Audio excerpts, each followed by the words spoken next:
नमस्कार।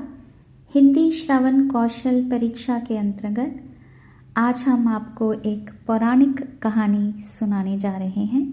उम्मीद करते हैं आपको ये बहुत पसंद आएगी। राजा भरत मनु के ज्येष्ठ पुत्र एक आदर्श शासक बने।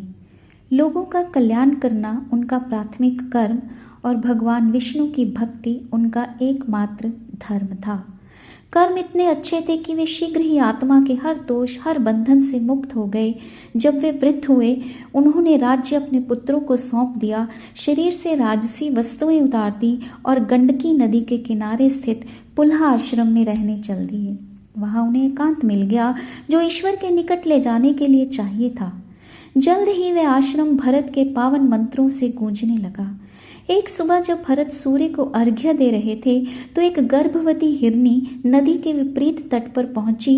वे पानी पी रही थी कि शेर की दहाड़ सुनाई पड़ी।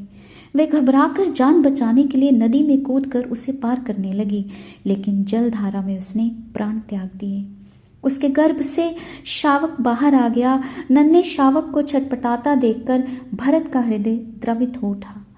भरत हिरण को अपने आश्रम में ले गए। वे इस बात से अनजान थे कि उनके और शावक के बीच एक अदृश्य संबंध अंकुरित हो चुका था। दिन प्रतिदिन भरत का हिरण के साथ स्नेह बढ़ता गया।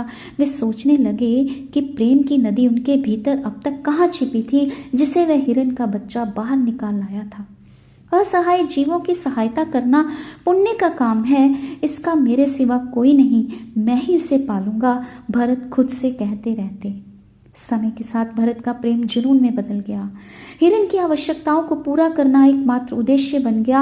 यदि कभी उस हिरण को घर लौटने में देर हो जाती तो भरत व्याकुल हो उठते। भरत पुत्रों की भांति उसे दुलारते। भरत के जीवन का अंत समय जब निकट आया, किंतु वे हिरण को छोड़ने के लिए तैयार नहीं थे। इस बात से परेशान थे कि उनके बाद हिरण की देखभाल कौन करेगा। उनका दुख इतना गहरा था कि उन्होंने अगले जन्म में हिरण का रूप धारण किया। हिरण के रूप में पैदा होने पर भी उन्हें अपना पिछला जन्म और जाति याद थे। भरत को एहसास हुआ कि स्नेह और आसक्ति के बीच अंतर करने में वे विफल हो गए थे। अंत समय में उनकी आत्मा माया जाल में फंस गई थी। बाद में भरत की आत्मा को पछतावा हुआ और उन्होंने हिरण का झुंड छोड़ दिया और दोबारा पुलहा आश्रम पहुंच गए। शेष जीवन फिर से मनुष्य रूप प्राप्त करने की लालसा में व्यतीत कर दिया। हिरण की प्रार्थना स्वीकार हुई। एक बार फिर उन्होंने ब्राह्मण के रूप में जन्म लिया।